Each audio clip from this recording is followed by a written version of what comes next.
여러분, 오늘 함께 나눌 말씀의 제목이 무엇인가요? 단 하루도 너를 사랑하지 않은 날이 없다. 제가 오늘 본문 제목을 준비하면서 막 가슴이 울컥울컥했어요.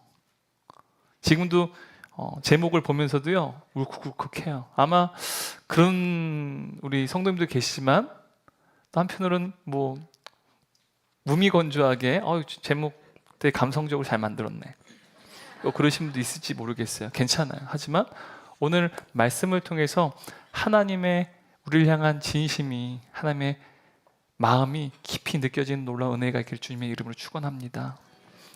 여러분, 나니아 연대기라는 이야기 책을 쓴 이 C.S. 루이스가요 굉장히 늦은 나이에 결혼을 했습니다.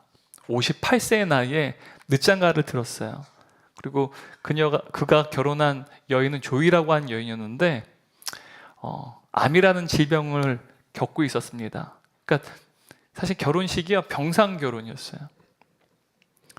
아내 조이는요 암 환자였고 이미 결혼하기 전부터 치료 과정을 겪고 있었습니다. 아마도 결혼하고 나서도 이 치료를 통해서 완치되기를 아마 기대하는 마음이 부부 가운데 있었을 거예요. 그런데 그 기적이 이루어지지 않았습니다.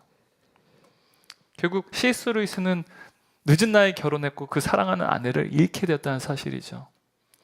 아내를 잃은 그 슬픈 감정 가운데 그가 쓴 책이 헤아려 본 슬픔이란 책입니다. 얼마나 고통스러운지 그가 그 책을 출간할 때요 본명으로 책을 출간 안 했어요. 가명으로 출간한 만큼 이 사람이 과연 C.S. 루이스일까? 사실 C.S. 루이스가 쓴 책 중에 고통의 문제라는 책이 있습니다. 굉장히 지성적으로 고통의 문제에 대해서 접근하고 다루고 있는 책입니다. 한번 꼭 읽어보십시오. 너무 좋은 책이에요. 그런데 그 고통을 감당하는 C.S. 루이스가 감당이 안 되는 거예요. 자신의 이름이 아니라 가명으로 책을 쓸 만큼 자신은 그 고통에 대해 하나님께 절규하는데요 이 책에 이런 내용이 있습니다. 슬픔이 마치 두려움과도 같은 느낌이라고 아무도 내게 말해주지 않았다. 무섭지는 않으나 그 감정은 무서울 때와 흡사하다. 똑같이 속이 울렁거리고 안절부절 못하며 입이 벌어진다. 나는 연신 침을 삼킨다. 하나님은 어디 계시는가? 왜 그분은 우리가 번성할 때는 사령관처럼 군림하시다가 환난의 때에는 이토록 도움 주시는데 인색한 것인가? 여러분, 사실 하나님의 자녀인 저와 여러분에게 있어서 가장 견디기 힘든 일은 바로 하나님께서 나와 함께 하시지 않는다, 그리고 하나님이 나를 버리신 것 같은 그러한 느낌을 겪는 일입니다. 왜냐하면 우리는 하나님이 사랑하신 하나님의 자녀이기 때문이죠. 그래서 하나님이 나와 함께 하시지 않고 하나님이 계시지 않는 것 같은 상황을 경험하게 될 때 우리는 참으로 견디기 힘듭니다. 우리의 머리로는 하나님은 살아계시다는 사실을 인정하고 믿습니다. 하지만 우리의 가슴은 그렇지 않다는 것이죠. 우리의 가슴은 하나님이 살아계시다, 내가 이토록 고통 가운데 허적거리고 있는데 왜 하나님은 나를 도우시지 않는가, 원망하게 된다는 사실입니다. 하지만 여러분, 우리 인생의 고난이, 모진 고난이 존재한다는 이 사실이요 하나님께서 우리를 돌보지 않는다는 사실을 증명하는 것은 아닙니다. 왜냐하면 성경을 보게 되면 여러분, 성경에 등장하는 모든 하나님의 사람들은요 인생의 불시험의 고난을 걸어갔어요. 그리고 그 인생의 불시험의 고난 통해서 하나님의 돌보심을 경험했다는 사실이에요. 그러므로 여러분, 우리 인생에 고난이 존재한다는 것, 감당하기 버거운 현실이 있다는 사실이요 하나님이 우리를 돌보지 않는다는 것을 증거하지는 않는다는 사실이에요. 그 고난 가운데 하나님께서 우리와 함께 하시고 우리를 돌보심을 경험케 하신다는 것입니다. 여러분, 오늘 우리가 읽은 이 에스겔서는요 에스겔 선지자가 쓴 책입니다. 주전 597년도에 여러분, 이미 주전 605년도에 바벨론 제국이요 예루살렘을 멸망시켰어요. 전쟁에 패배합니다. 그래서 왕족과 귀족들의 1차 침공 때 수많은 그 왕족과 귀족들이 이미 포로로 끌고 갔어요. 그리고 2차 침공 시기가 주전 597년입니다.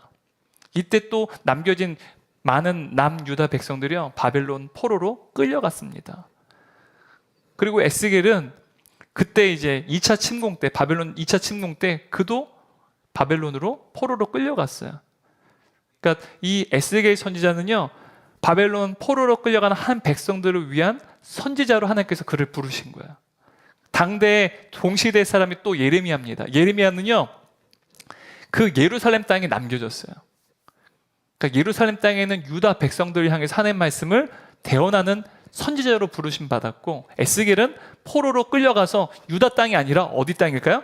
바벨론 땅에서 포로로 끌려간 하나님 백성들 향해서 하나님 말씀을 대언하는 선지자로 부름 받았다는 사실이에요. 그러니까 똑같이 선지자지만 활동하는 그 지역이 서로 달랐다는 사실입니다. 당시에 여러분 이 바벨론 제국이 남유다를 침공하고 그 나라가 역사 속에 사라져 버립니다. 그 나라가 멸망당할 때 바벨론 제국은요 예루살렘 성전을 다 파괴시키고 말았습니다. 나라가 멸망하고 성전이 다 파괴되었을 때요 유다 사람들은 하나님이 그들을 버리셨다고 생각했어요. 심지어 그들이 바벨론 그 지역으로 그 땅으로 포로로 끌려갔을 때 그곳에 하나님이 우리와 함께 하시지 않는다라고 여겼다는 사실이에요. 여러분 고대 시대는요 전쟁이요 민족과 민족 간의 전쟁에도 있지만 국가와 국가의 전쟁에도 있지만 신들의 전쟁에도 있습니다. 다시 말하면 바벨론과 남유다의 전쟁에서 남유다가 패배했다는 누가 패배한 것을 의미하는 걸까요? 당시에 고대 근동의 관점으로는 여호와 하나님이 패배한 거예요. 그리고 당시는요 고대 근동 시대에는 그들이 믿는, 그러니까 그 당시에 인간이 믿는, 사람들이 믿는 신은요 토착신입니다.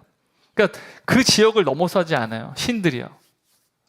그래서 아람이 이제 이스라엘 백성과 싸움, 그러니까 남유다와 전투를 벌일 때도요 아람 족속들은요 이제 여호와 하나님 향해서 산의 신이라고 믿었습니다.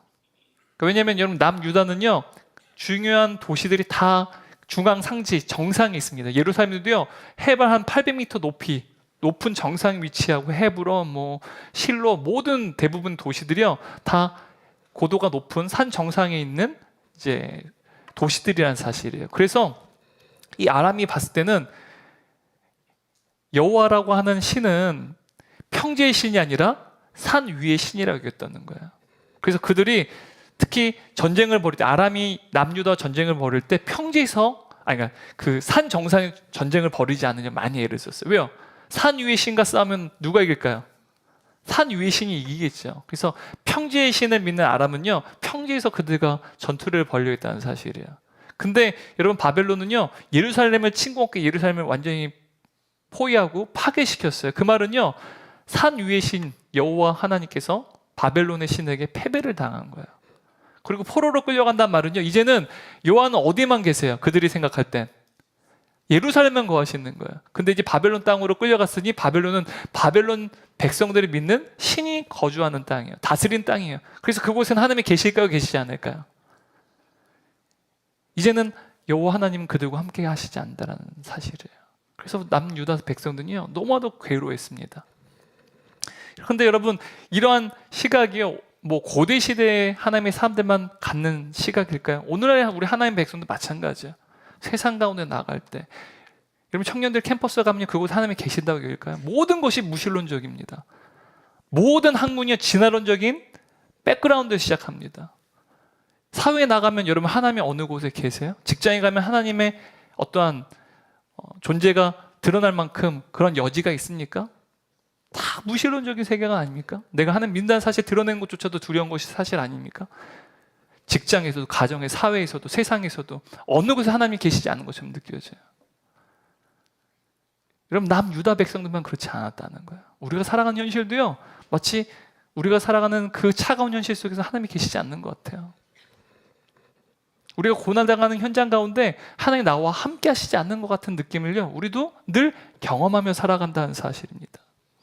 근데 그때 예루살렘은요 이 바벨론 포로로 끌려간 자들과 예루살렘에 머무르게 된 남게 된 자들이 둘로 나뉘게 됐습니다.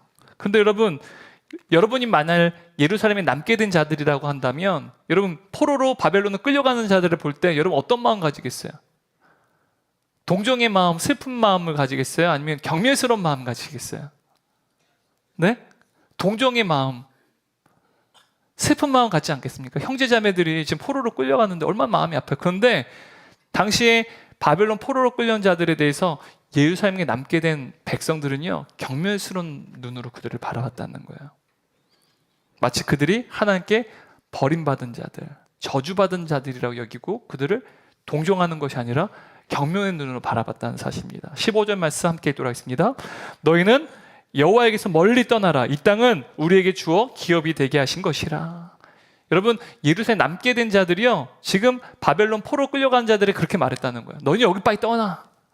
이 땅은 여호와께서 우리에게 우리의 소유로 주신 거야. 그래, 너희는 빨리 가버려. 너희는 버림받은 자들이야. 여러분, 그것이 더 포로로 끌려가는 유대인들에게 더 고통스러운 짐이 되었다는 사실입니다. 하지만 하나님께서는 짐승처럼 바벨론으로 포로로 끌려가는 유다 백성들 향해서 이렇게 말씀하세요. 예레미야서 24장 5절 말씀, 이게 동시대 사람이기 때문에 하나님께서 예레미야 선지자에게 주신 하나님 말씀 함께 읽도록 하겠습니다.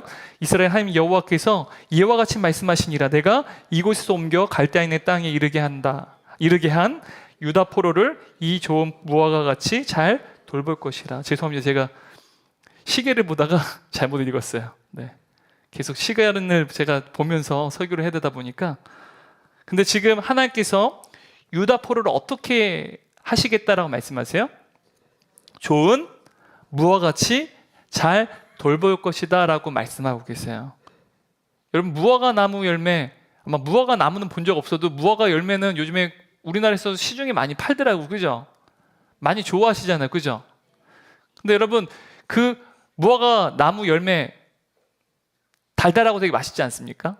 전 맨 처음에 곶감인 줄 알고 먹다가 깜짝 놀라가지고, 네, 제가 별로 그렇게 좋아하지 않습니다. 먹을 때마다 곶감을 예상하고 먹는데 곶감이 아니에요. 그래서 저는 안 좋아하는데 많은 분들이 이 무화과 열매 되게 좋아하시더라고요. 되게 맛있다고. 그죠? 굉장히 먹기 편하고 보들보들 부드럽지 않습니까? 그죠? 달콤하고 말이죠. 그러니까 좋은 무화과 같이 여기겠다라고 지금 돌보겠다라고 말씀하시는데요. 사실은 히브리어 원어를 살펴보게 되면 이거는 의역한 거예요. 우리가 읽은 한글 성경 말이죠. 직역을 하게 되면 이런 뜻입니다. 유다 백성을 좋은 무화과처럼 좋게 여기겠다. 그러니까 돌보겠다는 말이 아니라 좋은 무화과 나무같이 좋게 여기겠다라고 말씀하시는 거예요. 여기서 좋은 무화과 나무는요, 누구를 상징하는 걸까요? 유다 백성을 상징하는 거예요. 포로로 끌려간 유다 백성 말이죠.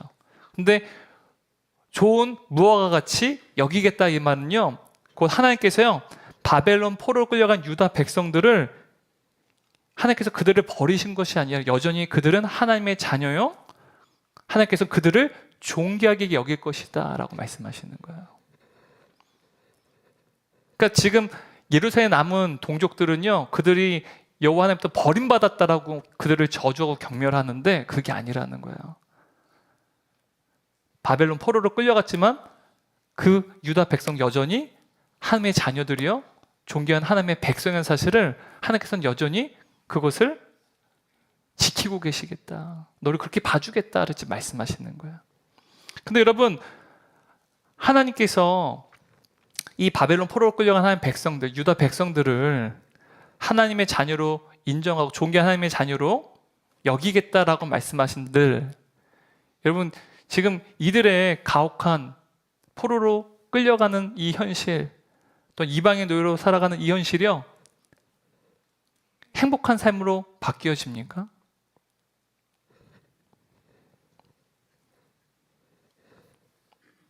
여러분, 고난으로 가득한 인생이 뭐 우리를 존귀하게 여기고 하나님의 자녀라고 한다고 한들 행복한 인생으로 바뀌어지냐는 거예요.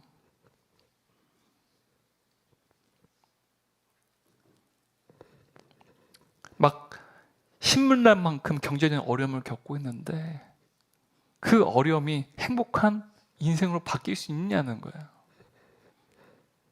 어떻게 살 소망조차 없는, 날마다 육체의 질병으로 고통 겪고 있는 나의 처참한 상황이 행복해질 수 있냐는 거예요. 근데 여러분, 하나님의 이 약속은요, 유다 백성들의 고통스러운 환경이 행복한 조건으로 바뀌어질 것이다 라고 약속하시는 것이 아닙니다. 여러분, 제가 지난주 설교 때 사실은 본문은 다르지만 계속 시리즈예요. 지난주 본문 여러분 기억하시죠? 근데 오늘 본문도요 똑같이 연결됩니다. 지난주 설교 제목이 무엇이었습니까? 축복의 동의어는 하나님 없이 살 수 없는 인생입니다. 그래서 지난주 우리가 말씀을 나눌 때 가나안 땅, 그리고 그 가나안 땅을 이스라엘 백성이 주시고 또 하나님 이스라엘 백성에게 하나님의 백성들이 주신 약속은요, 성공에 대한 보장이 아니라 그들에 대한 돌봄에 대한 약속이었다라는 사실을 분명히 여러분과 말씀 나눴어요. 돌보시겠다. 여러분, 연장선상입니다. 하나님께서는요, 지금 유다 백성들에게 너희들의 고난의 현장이 성공의 현장이 될 거야, 혹은 행복해지게 될 거야 라는 사실을 약속하시는 게 아니에요.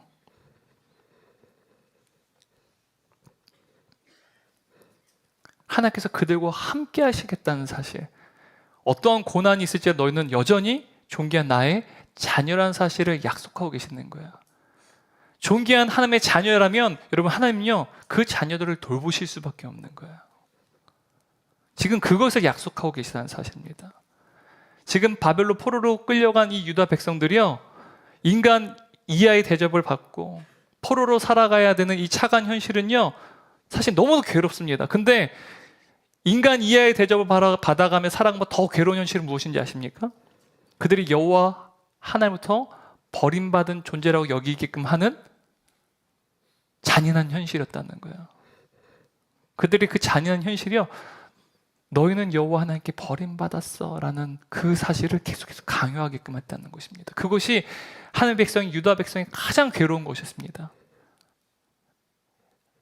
노예로 살아가는 것 더 어려운 것, 하나님께 버림받은 인생이라는 것, 그것이 하나님의 백성인 유다 백성엔 가장 견디기 어려운 일이었다는 것입니다. 그런데 여러분, 하나님께서는요 바벨론 포로로 살아가는 그 차가운 현실 가운데 내어던짐 받은 하나님의 백성들에게, 고통과 고난 가운데 처해 있는 하나님의 자녀들에게, 그리고 오늘도 슬픔과 괴로움 가운데 있는 저와 여러분에게 하나님은 말씀하십니다. 16절 말씀 함께 읽겠습니다. 그러므로 너는 그들에게 일러라. 나 주 하나님이 이렇게 말한다. 비록 내가 그들을 멀리 이방 사람들 가운데로 쫓아버렸고 여러 나라에 흩어놓았어도 그들이 가 있는 여러 나라에서 내가 잠시 그들의 성소가 되어 주겠다. 여러분, 지금 하나님께서 이 포로로 끌려간 유다 백성들에게 무엇을 약속하고 계십니까? 그들이 가 있는 여러 나라에서, 여러분, 바벨론 제국은요 굉장히 광활한 땅을 가지고 있었습니다. 어마어마한 땅입니다. 그 땅으로요 어느 한 군데에 유대 백성들을 모아놓은 것이 아니라요, 이집트에서 살 때는요 고센 땅이라는 곳에 이스라엘 백성들이 모여 있었어요. 그런데 이 바벨론 제국은요 그렇지 않았습니다. 거대한 광활한 제국 그 곳곳마다, 도시마다 다 흩어져 버리게 됐다는 거예요. 마치 이제 씨를 뿌리면 흩어 뿌리는 것처럼 백성들이 다 흩어지게 되었다는 사실입니다. 그런데 하나님께서 그들 가운데 잠시 성전이 되어주겠다, 성소가 되어주겠다 약속하고 계세요. 여러분, 여기서 이 잠시라고 하는 이 단어는요 시간적인 의미가 아니라 임시수도를 의미하는 것입니다. 임시수도 같은 거예요. 우리가 일본의 식민지배를 받을 때요, 이 조선 땅에 정부를 세울 수가 없어서 어디다가 지었죠? 상해에 대한민국 임시정부를 만들었어요. 지금 이스라엘 백성들도 유대 땅이 아니지 않습니까? 이스라엘 땅이 아닙니다. 지금 바벨론 제국의 영토에 있는데요, 그곳에 임시 성소를 하나님께서 지으시겠다고 말씀하세요. 그리고 여러분, 성소라는 것은요 하나님께서 계시는 곳을 의미하는 거예요.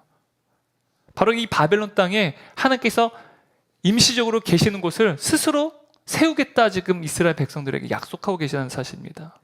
여러분, 과거 이스라엘 백성들이요 40년 출애굽 광야 생활을 할 때요, 그들이 어느 곳에 가든지 가장 첫 번째 그들이 우선적으로 한 일은요 성막을 세우는 일이었습니다. 그들의 진중에 동서남북 그 중심에 성막을 세웠습니다. 왜냐하면 성막은 하나님께서 이스라엘 백성과 함께 하심을 나타냈기 때문입니다. 하나님의 임재를 상징하는 것이 바로 성막이기 때문에요. 어느 곳에 가든지 그들이 자신들의 텐트를 짓기보다 가장 먼저 한 일이 바로 성막을 먼저 짓고, 성막을 중심으로 동서남북 3개의 지파들, 총 12개의 지파를 동서남북으로 3개의 지파씩 자신들의 진을 형성했다라는 것입니다. 여러분, 광야 생활을 하는 이스라엘 백성 한번 상상해 보세요. 날마다 40년 동안 광야를 걷고 멈추고 하는 걸 반복해요. 여러분, 앞날이 어떻겠습니까? 늘 단조로운 광야 생활. 여러분, 광야가 살만합니까? 얼마나 황폐한 땅입니까? 앞날이 막막했을 거예요. 근데 그때마다 그들 생활의 중심에 무엇이 있습니까? 성막이 있었어요. 그 성막을 볼 때마다 그들 무엇을 떠올렸을 거예요? 하나님이 우리와 함께 하신다. 아, 하나님이 우리와 함께 하시는구나. 앞날이 막막해요. 광야 인생이 너무도 힘겨워요. 고됩니다. 하지만 성막을 볼 때마다 아, 하나님이 우리와 함께 하시는구나 라는 사실 깨달았다는 것입니다. 그리고 솔로몬 시대에 이르러서 솔로몬이요, 예루살렘에 성전을 지었습니다. 성전을 짓고 난 이후에 여러분, 이스라엘 백성들에게 엄청난 신앙의 중요한 변화가 일어났어요. 그 전까지는요, 그냥 지역마다 마을마다 흩어져서요 예배를 드렸어요. 근데 예루살렘 성전을 짓게 되니까 어떻게 됩니까? 하늘 예배에 의해서 전국 곳곳에서요 예루살렘 성전으로 올라와야만 했습니다. 그리고 함께 예루살렘 성전 예배 드릴 때요, 그때 그 성전을 볼 때 이스라엘 백성들은요 하나님이 우리와 함께 하심을 그들을 또 경험했어요. 근데 어떤 놀라운 신앙의 변화가 있었느냐, 우리와 함께 하시는 하나님이 바로 이곳에 계시는 것을 이스라엘 백성들은 경험하게 되었다는 거예요. 여러분, 우리가 인생을 살아갈 때요 흩어져 살합니다. 각 가정과 사회 또한 직장에 흩어져 살아요. 근데 아마 어떤 분들은 하나님이 나와 함께 하심을 더 깊이 경험하실 것 같아요. 말씀을 통해서, 기도의 자리를 통해서 더 하나님이 나와 함께 하심을 늘 더 풍성히 누리는 성도님들 계세요. 근데 그렇지 않은 분들이 계세요. 아마 편차가 굉장히 크실 거예요. 우리가 경건 생활하는 것, 새벽 예배를 드리는 이유는요, 하나님과 우리와 함께 하시면 날마다 더 깊이 경험하기 위해서요. 다른 누군가를 위해서가 아니라 다 나를 위해서라는 것이죠. 근데 오늘 예배의 순간에요, 아마 하나님과 함께 하시는 인생을 살아갔던 분들도 계실 것이고, 그냥 일주일 동안 하나님 없이 살아갔던 분도 계실 거예요. 그런데 여러분, 이 예배 현장 가운데 무엇을 경험하는지 아십니까? 아, 하나님이 우리와 함께 하신 그 하나님이 지금 이곳에 나와 함께 하시는구나 하는 사실을 경험하게 된다는 거예요. 우리가 주님을 찬양할 때, 주님의 말씀을 들을 때 바로 하나님이 이곳에 임재해 계시는 거라는 사실을 우리가 경험하게 되는 거예요. 오늘 이 예배를 통해서 단 한 분도 죄됨 없이 이곳에 계신 하나님을 경험하는 놀라운 은혜가 있길 주님의 이름으로 축원합니다.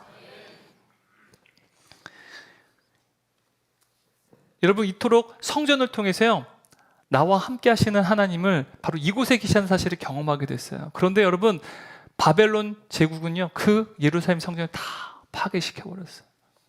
이제 그 땅을 빼앗기게 되었어요. 바벨론 제국의 포로로 끌려간 유다 백성들은요 바벨론 제국 곳곳마다 흩어져서 흩어뿌림을 당해야만 했습니다. 바벨론 제국에서 이방인의 노예로 살아가는 유다인들은요 현실적으로 그 땅에 성전을 지은 것이 불가능했다는 사실이에요. 절대로 성전을 지을 수 없는 그들을 향해서 하나님께서 약속하세요. 너희들이 뿔뿔이 흩어진 그곳에서 내가 잠시 너희의 성소가 되어주겠다. 여호와 하나님께서 친히 내가 너희의 성소가 될 것이다. 여러분, 이 말씀이 무슨 뜻인지 아십니까? 하나님께서는 예루살렘에 머물러 계시는 것이 아니라 바벨론의 포로로 끌려간 이스라엘 백성, 하나님의 백성들과 함께 내가 너희를 따라갈 것이다. 그리고 그 바벨론 땅, 내가 너희와 함께 하지 않고 너희가 버림받을 생각은 그 땅 가운데 내가 너희와 함께 하겠다라는 말씀이 있어요. 여러분, 그렇다면 여호와께서 성소가 되시는데, 친히 여호와께서 성소가 되시는데요, 우리의 고난의 현장 가운데 함이 거하시지 않는 것 같은 우리의 현실 가운데 여호와께서 우리와 함께 하시는데, 여호와께서 성소가 되신다고 약속하시는데, 그렇다면 여호와께서 성소가 되시는 그 삶을 우리 인생 가운데 누린다는 것은 무엇을 의미하는 걸까요? 어떻게 하면 우리가 여호와께서 성소가 되시는 그 삶을 누릴 수 있을까요? 제가 신학대 다닐 때 이게 장신대라고 이제 광나루에 있습니다. 이제 광나루역 앞에 학교가 있는데요. 이제 20대 초반이요. 신학대 다닐 때 매 학기마다 사경회가 있습니다. 사경회가 뭐냐면 이제 수련회 같은 거예요. 말씀 사경회죠. 그럼 이제 강사 목사님 모시는데 제가 지금도 기억합니다. 이제 김동호 목사님이 강사로 오셨어요. 김동호 목사님이 장신대 그리고 제 전공도 선배세요. 그때만 해도 아마 40대 후반, 50대 초반이셔서 굉장히 젊은 한국교회 지도자 중 한 분이셨는데요. 근데 이제 많이 나이가 자셨어요. 제가 이제 그분의 그때 나이가 됐고 이제 많이 연배가 드셨죠. 근데 암에 걸리셔서 여러 차례 또 수술도 하셨습니다. 근데 이 김동호 목사님께서 간증을 하신 걸 제가 보게 됐는데요. 이런 말씀하시더라고요. 난생 처음 이제 암에 걸려가지고 이제 수술대에 오르게 됐대요. 얼마나 마음이 착잡하겠어요. 얼마나 두렵겠어요. 근데 이제 사모님이죠. 아내에게 이제 수술실 들어가기 전에 잘 다녀오겠어 라고 인사했대요. 그러자 또 아내가 어떻게 인사했을까요? 잘 다녀오세요 인사했겠죠. 근데 수술 들어가기 전에 한번 아내에게도 이제 잘 다녀오겠다 인사했는데 하나님께도 인사해야 되겠다라고 생각하고 하나님 잘 다녀오겠습니다 라고 인사드렸대요. 근데 갑자기 하나님 음성이 딱 들렸대요. 어떤 음성일까요? 아니, 나 너랑 같이 수술실에 함께 들어갈 건데 나 여기 머물지 않을 거야. 나 너와 함께 수술실에 들어갈 거야. 너무 깜짝 놀랐다는 거예요. 이제 연세대 세브란스 병원에서 수술을 하는데, 여러분 연세대 세브란스 병원 이제 연세대는 미션 스쿨 아닙니까? 언더드 선교사가 또 알렌 선교사가 또 이제 이 세브란스 병원을 지었는데요. 다 기독교 병원이고 기독교 학과입니다. 그래서 연세대 병원 가면 창문에 성경 구절 말씀들이 이제 딱 있어요. 영어로 말이죠. 근데 여러분 몸이 건강할 때는요, 그 성경 구절 말씀이 눈에 안 들어요. 근데 몸에 문제가 생기거나 아프잖아요. 그 말씀들이 너무 위로가 된대요. 목사님이 그랬대요. 수술 들어갔는데 창문에 부착된 그 성경 말씀이요, 그토록 하나님의 말씀으로 더 깊이 느껴지고 얼마나 위로가 되는지 모른대요. 그리고 수술 들어갔습니다. 침대에 누워서 이제 천장을 바라보는데 천장에도 성경 말씀이 딱 쓰여져 있는 거예요. 그 말씀이 뭐냐면 영어로 쓰여져 있습니다. Do not fear, for I am with you. 두려워하지 마라. 왜냐하면 내가 너와 함께함이라. 이사야서 41장 10절 말씀입니다. 함께 읽도록 하겠습니다. 두려워하지 말라. 내가 너와 함께함이라. 놀라지 말라. 나는 내 하나님이 됨이라. 내가 너를 굳세게 하리라. 참으로 너를 도와주리. 참으로 나의 의로운 오른손으로 너를 붙들리라. 여러분 그 수실 안에서요, 목사님은 하나님께서 자신과 함께 하심을 깊이 느꼈대요. 그때 자신이 인생에 단 한 번도 경험한 적 없었던 절대 평안을 누릴 수 있었대요. 하나도 두렵지 않았대요. 오히려 그것이 너무나도 평안하게 느껴졌다는 거예요. 여러분 이것이 여호와 하나님께서 우리의 인생의 성소가 되어주신 것을 경험하는 삶입니다. 여러분 여호와 하나님께서 우리와 또 나와 함께 하신 것을 누리는 것은요, 상위 1%에 속한 특별한 하나님의 사람들만이 누리는 어떤 영적인 혜택도 영적인 특권도 아니라는 사실이에요. 하나님 나와 함께 하시는 것은요, 하나님의 자녀라면 누구든지 경험할 수 있는 은혜라는 사실이에요. 원하기만 한다면, 우리 아버지는 하나님께 나아가기만 한다면, 우리를 사랑하신 그 하나님 아버지께 간청하기만 한다면, 우리가 영성이 있든 없든 새벽 예배를 드리든 드리지 않든 우리가 큐티를 하든 하지 않든 하나님의 자녀라면 누구든지 누릴 수 있는 은혜라는 사실을 여러분 믿으시기 바랍니다. 그리고 누리시기 바랍니다. 여러분 이토록 하나님께서 하나님의 백성과 함께 하시는 이 은혜는요, 오늘 우리가 읽은 에스겔서, 이 에스겔서에만 있는 특별한 사건이 아닙니다. 다른 성경의 사건들을 살펴보게 돼도요, 많은 하나님의 사람들이요 다 하나님과 함께 하심을 누렸습니다. 여러분 창세기 28장 15절 말씀 읽어볼까요? 내가 너와 함께 있어 내가 어디로 가든지 너를 지키며 너를 이끌어 이 땅으로 도래하게 할지라. 내가 내게 허락한 것 다 이루기까지 너를 떠나지 아니하리라. 여러분, 이것은 하나님께서 야곱에게 약속하신 것입니다. 베델에서 잠을 잤어요. 아버지 이삭으로부터 형 에서의 장자권, 그 장자의 복을 빼앗았어요. 훔쳤습니다. 그래서 에서가요, 동생 야곱을 죽이기로 결심했어요. 에서는 굉장히 무서운 사람입니다. 그래서 야곱이요, 그의 형을 피해 도망갔습니다. 허겁지겁 도망갔는데 베델에 도착했습니다. 아마 두려운 가운데 쪽잠을 잤을 거예요. 근데 잠을 잤는데 환상 가운데 하나님께서 그에게 말씀하셨어요. 내가 너와 함께 하겠다. 그때 너무 놀랍니다. 그래서 그곳을 베델이라고 짓습니다. 베델, 하나님의 집이에요. 하나님이 나와 함께 하시는구나. 너무 놀랐어요. 단 한 번도 하나님이 그와 함께 하시면 몰랐는데 하나님이 그와 함께 하신다는 사실을 경험하게 된 것이죠. 그리고 세월이 지났습니다. 야곱이 나이를 많이 먹게 됐어요.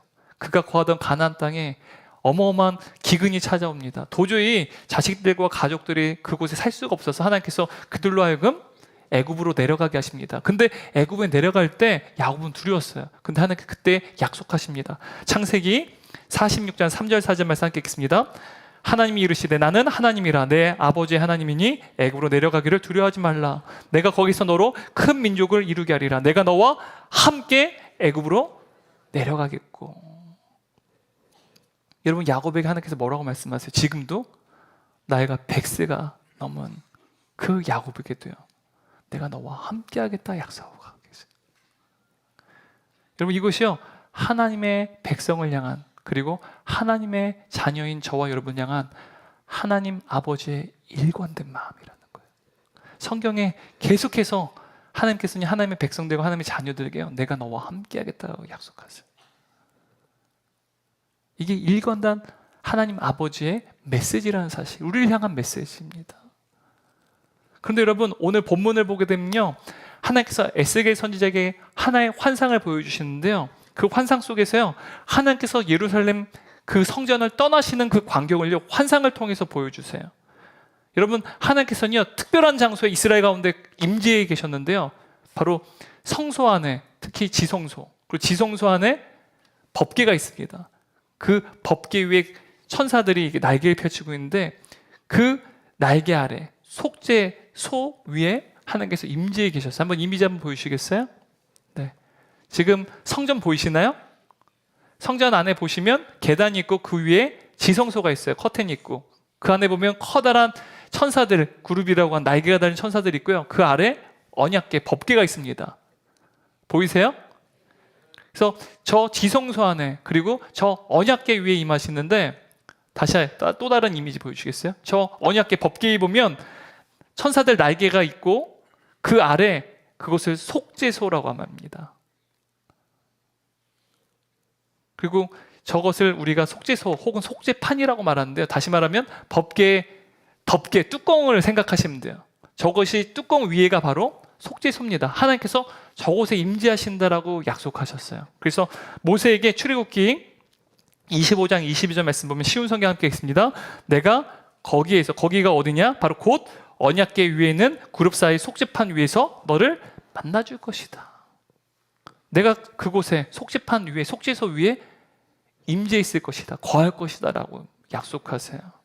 그런데 여러분, 에스겔에게 하나님께서 환상을 보여주시는데요, 여호와의 영광이요, 이 속죄소, 지성소 안에는 이 속죄소에서 올라서요, 성전의 문지방으로 옮겨갔습니다. 에스겔 10장 4절 말씀 함께 읽습니다. 여호와의 영광이 구름에서 올라와 성전 문지방에 이르니 구름이 성전에 가득하며 여호와의 영화로운 광채가 뜰에 가득하였고. 여러분, 지금 속죄소에서 나와서 지금 성전 문지방에 이르게 됐대요. 근데 그러자 성전에 여호와의 영광이 가득하게 됐대요, 환상 가운데. 근데 여러분, 이 예루살렘 성전에 여호와의 영광이 가득했던 최초의 사건이 언제인지 아십니까? 솔로몬이 예루살렘 성전을 건축하고 하나님께 봉헌을 드릴 때, 그때 여호와의 영광이 가득한 꿈을 꾸게 됩니다. 역대하 7장 1절 말씀 함께 읽겠습니다. 솔로몬이 기도를 마침에 불이 하늘에서부터 내려와서 그 번제물과 제물들을 사르고 여호와의 영광이 그 성전에 가득하니. 그러니까 솔로몬이 성전을 건축했을 때 여호와의 영광이 이 성전에 가득한 것을 환상을 통해 보여주셨어요. 솔로몬이 예루살렘 성전을 건축한 이후에 바벨론이 이 유다를 멸망시킬 때, 그리고 예루살렘 성전을 파괴시킬 때 그 기간이 약 350년입니다. 350년의 시간 동안 하나님께서는요, 이 지성소에 있는 속죄소 위에 좌정하시고 거하고 계셨다는 사실이에요. 다시 말해 이스라엘 백성들이 바벨론 포로로 끌려가기 전까지 약 350년 동안 이 성전 가운데 임자에 계셨다는 사실, 여호와의 영광이 그곳에 있었다는 사실입니다. 그런데 여러분, 에스겔이 환상을 통해서 본 것이 무엇입니까? 이제 하나님께서요, 성전을 떠나시는 거예요. 속죄소를 떠나셔서 성전 문지방으로 나가고 계시는 거예요. 근데 성전 문지방으로 나간 그 여호와의 영광이 어디로 떠나셨는지 아십니까? 어디로 가시는 것일까요? 여러분, 에스겔 10장 18절 19절 말씀, 에스겔 11장 23절 24절 말씀을 쉬운 성경 함께 읽도록 하겠습니다. 여호와의 영광이 성전 문지방을 떠나 그룹들 위에 머물렀다. 내가 보는 앞에서 그룹들이 날개를 펴고 날아오르자 바퀴들도 그 곁에 함께 올라갔다. 그룹들이 여호와의 성전 동문 입구에 머물렀고 이스라엘 하나님의 영광이 그들 위에 있었다. 에스겔 11장 23절 24절입니다. 여호와의 영광이 성 안에 떠올라 성의 동쪽 산 위에 머물렀다. 환상 가운데 주님의 영이 나를 들어올려 바벨로니아로 끌려간 포로들이 있는 곳으로 데려가셨다. 그런데 나는 환상에서 깨어났다. 여러분, 지성소 속죄소에 있었던 여호와의 영광이요, 성전 문지방을 지나서 어디로 이동하고 있습니까? 제가 이 성경 구절에 보면 꺾기 표시해놨죠. 여호와의 영광이 이동한 이제 그 경로를 제가 꺾기 표시를 해놨는데요. 어떻게 이동했어요? 에스겔이 환상을 또 하나님께서 그 여호와의 영광이 지성소의 두 그룹 사이에서 떠올랐어요. 그리고 여호와의 영광이 성전 문지방에 머물렀다가 또 성전 동쪽 입구에 또 머물렀다가 이어서 예루살렘 성 동쪽에 있는 산에 머물렀어요. 여기서 여러분, 예루살렘 성 동쪽에 있는 산은요, 감난산입니다. 올리브가 가득한 올리브산이라 불려요. 바로 겟세마네 동산이 있는 곳입니다. 예수님께서 늘 기도로 나아갔던 감난산 말이죠. 그리고 이어서 어디로까지 이 여호와의 영광이 이동합니까? 바벨로니아 땅까지 이동하는 경로를 에스겔에게 환상을 통해 보여주시는 거예요. 여러분, 이 환상이 무엇을 의미하는 것입니까? 여호와 하나님이요, 예루살렘에 머물지 않으셨다는 거예요. 350년 동안 유다 백성들이 유다 땅에 있을 때는 그들과 함께 하셨어요. 근데 그 하나님이요, 바벨론 포로로 끌려간 유다 백성들 따라서 어떻게 하는 거예요? 이동해 가시는 거예요. 마치 자식 잃은 아비가 맨발로 자식을 쫓아서 따라가는 것처럼 여호와 하나님께서요, 하나님의 백성인 이스라엘 백성들, 그들이 지금 바벨론 포로로 이방의 노예로 살아가는 그 현장 가운데요, 주님도 따라오셨다는 거예요. 그 바벨론 그 땅 가운데 하나님도 그들과 함께 친히 거하고 계시다는 사실이에요. 여러분, 에스겔에게 보여주신 오늘 이 환상을 통해서 하나님의 자녀인 저와 여러분, 하나님께서 보이시고자 하는 하나님의 마음이 무엇입니까? 우리가 하나님과 함께하고 있다는 사실을 느끼고 있든 느끼고 있지 않든, 절대로 하나님이 나와 함께 하셔야 한다고 생각하는 차가운 현실 가운데 있든, 여러분, 그것과 상관없이 하나님이 어디에 계시다는 거예요? 우리와 함께 하신다는 사실이에요. 내가 있는 지금 이곳에 하나님께서 함께 하신다는 사실이에요. 여러분, 제가 보통 설교할 때는 부정적인 예언은 절대 들지 않습니다. 제 철칙의 원칙입니다. 좋은 예언만 드려요. 좋은 예언만은 막 어떤 범죄라든지 뭐 살인 사건 이런 거 절대 제가 하지 않습니다. 근데 오늘은 제가 양해를 구합니다. 2023년도에 제가 신문을 통해서 보고 제가 스크랩을 해놨었어요. 인천에 일어난 사건입니다. 너무 가슴 아픈 사건인데요. 중증 장애를 가진 딸을 38년 동안 간병했던, 돌봤던 엄마가 그 딸을 살인한 기사였어요. 딸은요, 첫돌 무렵에 의료사고를 당했습니다. 그러니까 산소가 이제 뇌에 공급해야 되는데 기계가 좀 작동이 오류가 발생해서 산소가 공급되지 않아서 아이가 준증 장애를 안게 됐어요. 뇌가 망가지게 된 것이죠. 딸은 의사소통도 못했고요. 대소변도 스스로 걸을 수가 없었어요. 엄마는 의사소통을 못하는 딸이요. 그럼에도 불구하고 너무 사랑스러우세요. 대소변 때문에 더러워지지 않도록 깨끗해지도록 날마다 새로운 옷을 입히고 새롭게 닦고 대소변 다 갈아줬어요. 옷도 다른 엄마들처럼 딸에게 예쁘게 입혔습니다. 공주님처럼 말이죠. 이토록 약 40년 동안 무조건적인 사랑으로 딸을 간병했어요. 오롯이 엄마의 몫이었다는 것입니다.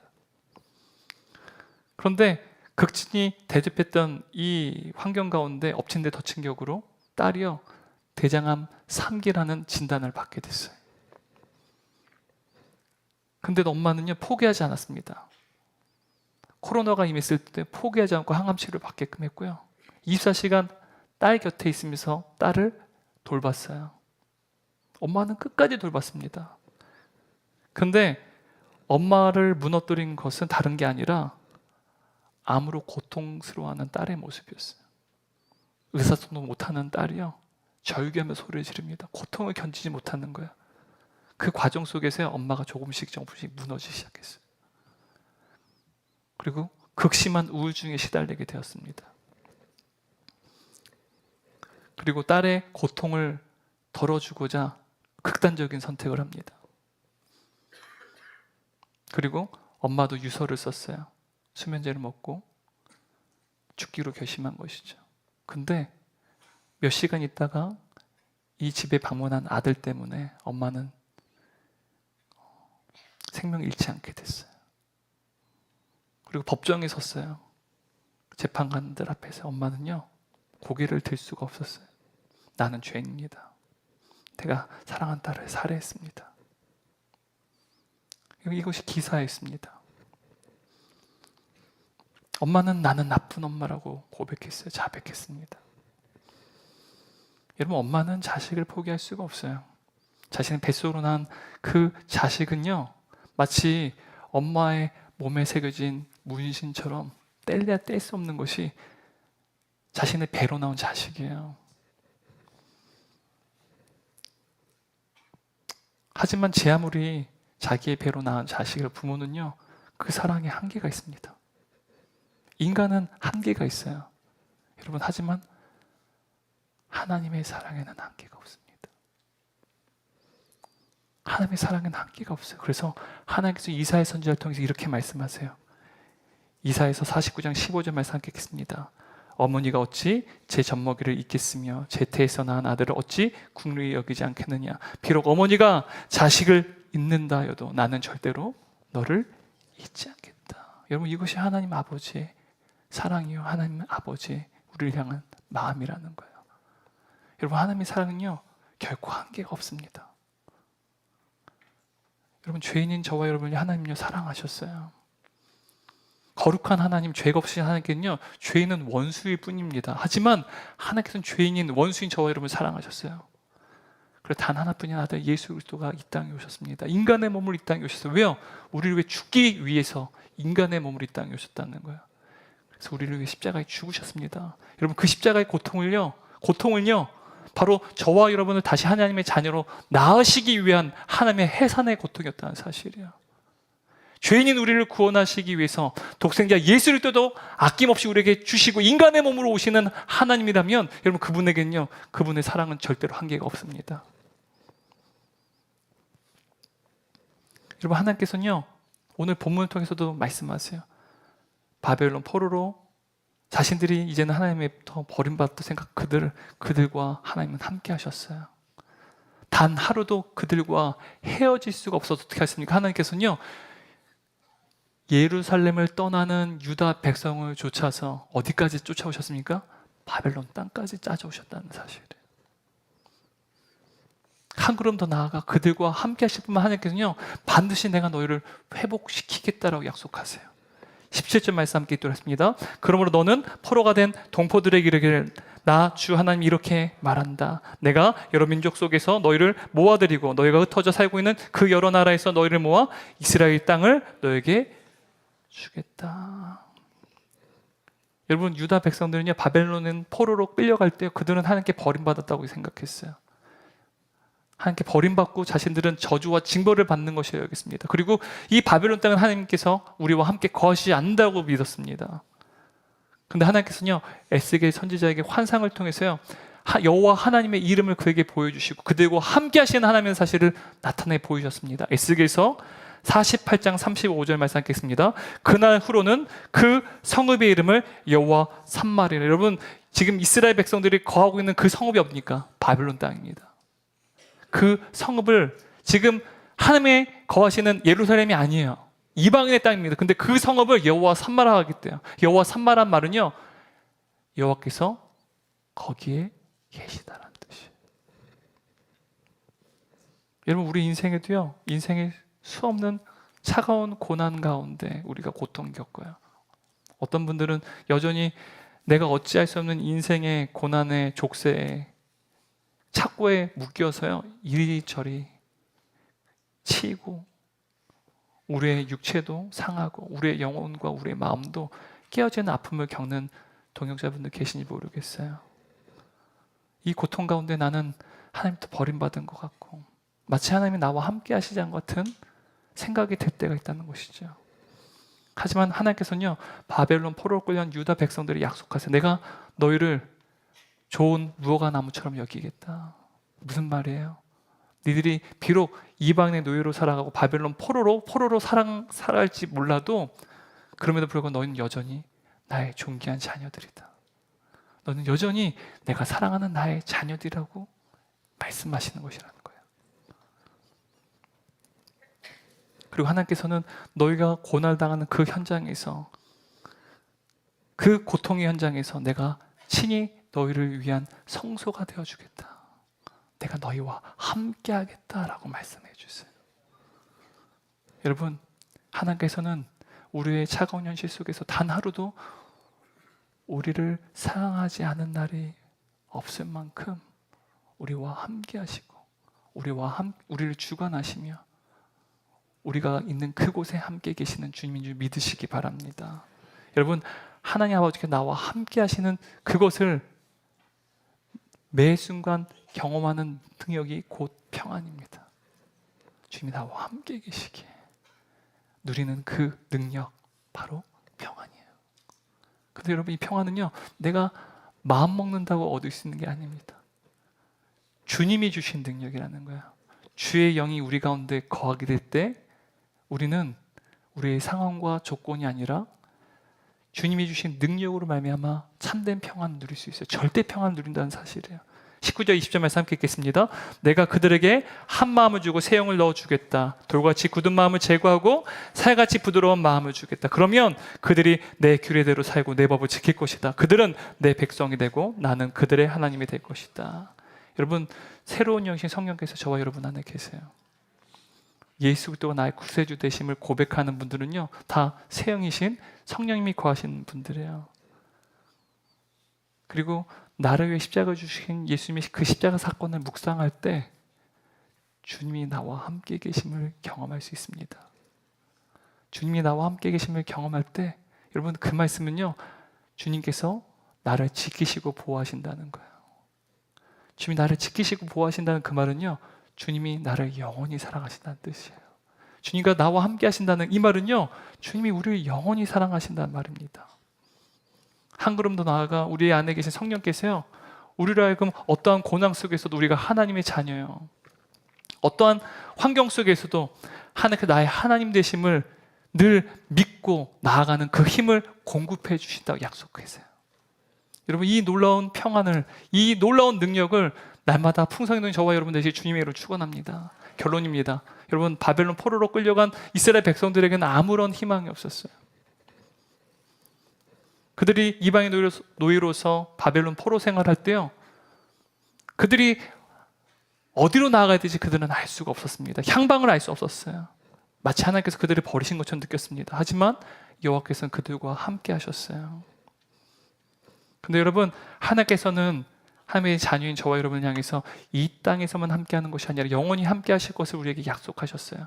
바로 이 땅에 오신 예수를 통해서 우리에게 약속하셨는데, 마태복음 1장 23절 말씀입니다. 그의 이름은 임마누엘이라 하리라 하셨으니 이를 번역한즉 하나님이 우리와 함께 계시다 함이라. 여러분, 하나님께서는요 우리와 함께 하신다. 이곳에서뿐만 아니라 영원히 함께 하시겠다는 그 약속을요 누구를 통해 보여주셨습니까? 예수 그리스도를 통해 보여주셨어요. 나 홀로 있는 것처럼 느껴질 때, 두려울 때, 불안할 때 여러분 예수님이 나를 위해 십자가에 죽으심 묵상하시기 바랍니다. 그때 주님이 나와 함께 계시면 더 풍성히 누리게 될 거예요. 여러분, 우리 주님께 저와 여러분에게 말씀하세요. 사랑하는 내 아들아, 그리고 사랑하는 내 딸아, 내가 의기양양하고 성공했을 때 그때 분명 너는 내 아들이며 내 딸이었다.